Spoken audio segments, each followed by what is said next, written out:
Coming up on today's show. I find myself saying, I'm so overwhelmed so many times. And I think what happens, we get stressed out, we get overwhelmed, and we can't do anything. give yourself at least 15 minutes, paper and pencil. I'm a digital person, but this is one you want to do just with your physical hand. 5 tips to deal with overwhelm today on Keeping You Organized.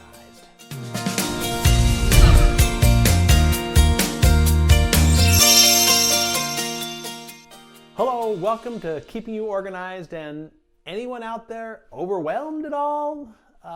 Maybe these times are a little different than normal, and overwhelm, even though it's not a new concept, seems to always have been around, and especially as it relates to getting organized and getting things done. So we're going to have a discussion on that today with Angie from ShipShape.Solutions. Angie, welcome back to Keeping You Organized. Thank you. Thanks for having me. So, okay, we're going to talk about overwhelm, not necessarily as it deals with you getting organized. It could, but we're going to talk more on a general basis of just like getting anything done. And I think you had the article written on this 5 tips to go from paralysis to progress. What's kind of the backstory on how this list came up? Well, I find myself saying, I'm so overwhelmed so many times. And whether I have one huge task or I have just a mountain of tasks, it seems like the more I have, I just end up at a standstill, or I'm getting absolutely nothing accomplished. And then, I'm just essentially paralyzed. And I think, if I can figure out what gets me from the point going from paralysis to actually making progress on those things, I've learned some things over the years that have helped me. So I just wanted to share those for how to make that transition to start getting some of these things accomplished. That's great. I think, paralysis really is a perfect word for it, because I think what happens, we get stressed out, we get overwhelmed, and we can't do anything. Yeah. So I'm kind of curious to know what the first tip is. All right. Well, the thing that I like to say to start with is you need to do a brain dump. I think sometimes we have this vague idea of, I've got so much to do, but we don't even know really what they all are, because they all live in our head. Mm-hmm. And I'm a big fan of the David Allen book, Getting Things Done. Yes. It's been around for a long time, but it's got so much wisdom in it. He loves to say our brain is made for having ideas, not for storing them. So we've got to get all the stuff that we're trying to remember, get it out into a trusted system. So I tell people, start with the brain dump. Give yourself at least 15 minutes, paper and pencil. I'm a digital person, but this is one you want to do just with your physical hand, and just write down every single thing that you know you need to do. And it could be things like stop at the grocery, cancel that appointment, fix the leaky faucet, write my book, register for classes, call my mom.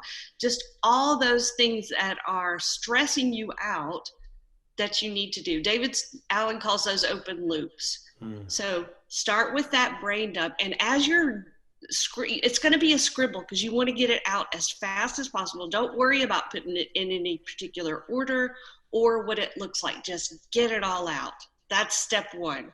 Great. Yeah, that act in and of itself is really helpful. Yeah, I know that, and I've gone through his book, and I love it. When you get there's this accomplishment, because again, your mind does not want doesn't want to forget things.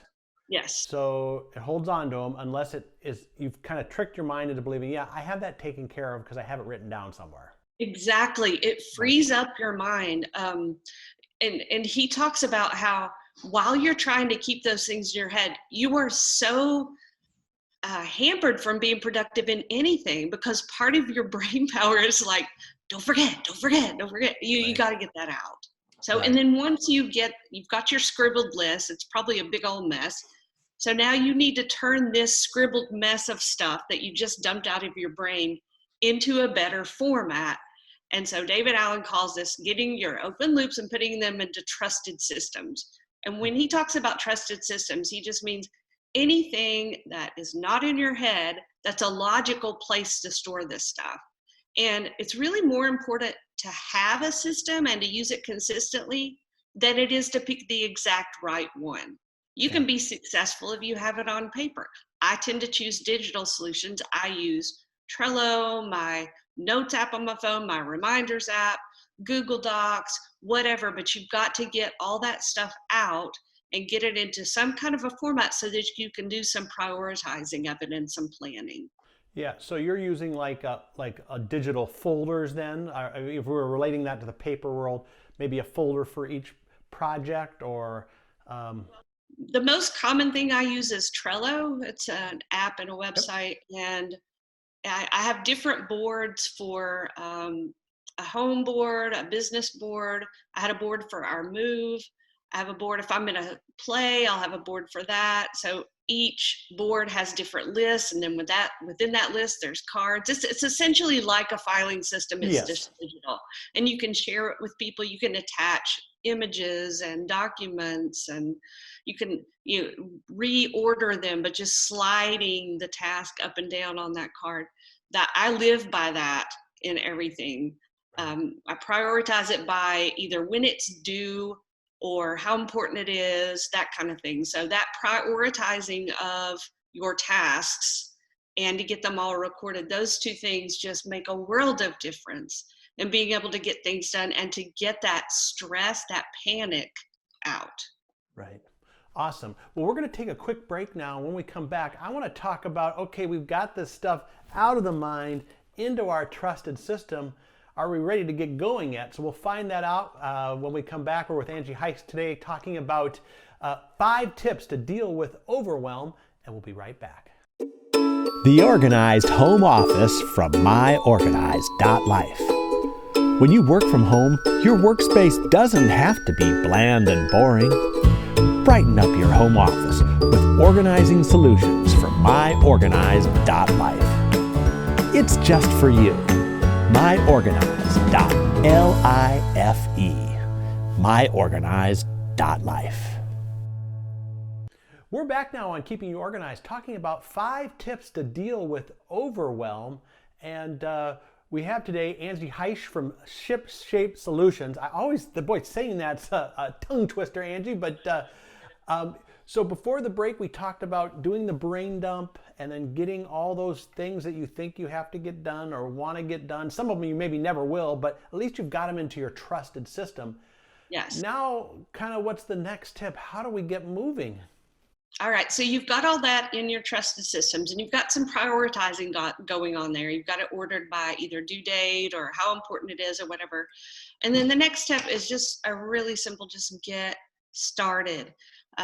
Sometimes it helps to break those big tasks into small one. That's a really easy, simple tip. But sometimes that first step gives you the momentum to keep going. And I do this all the time. The bigger the task, the more I procrastinate because it just seems like this big monkey on my back. It's just huge. I'll never get it done. And then I get started and I realize, oh my gosh, it was really not that big a deal. Right. And then the other thing is that perfectionists like me, we don't get started because, I don't have the whole plan. I don't have all my tools. I don't have the perfect this, the perfect that. And I love the quote, done is better than perfect. So just flat get started with it. That relieves some tension too. Yeah, that's kind of like, the phrase, eating an elephant one bite at a time. Yeah. I mean, even just making a little bit of progress. And in fact, probably a clue is if you still feel overwhelmed and you've already got stuff dumped out, you probably need to break it down into further pieces. Definitely. Okay. Yeah. What's next then? then? The next tip. One, I think accountability is just a great thing. Even sometimes if I just announce that I'm doing something to my husband or my friends or whatever, and then I know they're going to ask me, so how's so-and-so? That can be some accountability. You might need a partner to work with on something. For example, and this is kind of a silly thing. I'm a big reader. I love to read. I found I was never reading because I am always trying to get things done. Well, what I did to make myself accountable, I joined a book club. So now I know I'm reading a book a month because I have to be ready to discuss it at book club. And I love book club. So there's all kinds of great ways to get accountability. I love Gretchen Rubin's 4 tendencies. If you're an obliger, accountability is especially important to you. And if you read her book or listen to her podcast, Happier, there's just great creative ideas to introduce some accountability. Right. And I think even the fact that we've written these things down is a little bit of a contract. But yeah, adding other people in and, setting an appointment or a check-in time or whatever is going to be a big thing there. So accountability is huge. All right. Do we have one more tip? One more, yes. And I think building in rewards. Okay. We are accustomed to doing things for payback, whether that's physical money or that is a reward. So sometimes telling yourself, when I get X accomplished, I'm going to do Y and it's going to be awesome. That gives you motivation as well to make some progress in your goals. So figure out something you really want to do. I play these mind games with myself all the time. I really want to do task 2. I'm dying to do it, but I have to do 1 first. I make myself. Or, and if this is something you're working on with people, talk together. What kind of, we're having a hard time with this. What can we do to get, what will get us excited to get this done so that we can have that reward on the other end? Right. Oh, this is awesome. So I really think it's good. We've taken the whole process of going from overwhelm. We've gotten our ideas out. We put them in a trusted system. We've gotten some, just started. Gotten accountability and then reward. We all like rewards, don't we? Absolutely. That's great. All right. Well, Angie, before we go, why don't you take a moment and tell people what kinds of services you're doing now, especially as everyone's locked down, and how they can get a hold of you. Yeah. So best way to get a hold of me is to look on my website, which is shipshape.solutions. And we were talking about the accountability piece earlier. I know a lot of people know exactly what they need to do to get organized, but what if for whatever reason they are not able to do it? And so sometimes you need help. So sometimes a professional organizer is no more than accountability and some expertise, and then working together just like this on a screen, it works. I do virtual organizing. I can help you from anywhere. Call in help. And sometimes that's another thing that will really push you to the point of progress. Awesome. Well, these have been great tips. I'm already feeling a little less overwhelmed anyway, because I know I had to get the podcast done. But we've gone through the steps, and Angie, I'm sure we'll have you back in the future. Thank you. All right, there you have it, folks. I hope you have now got a good plan to get out from being overwhelmed, from going from paralysis to progress, like Angie says.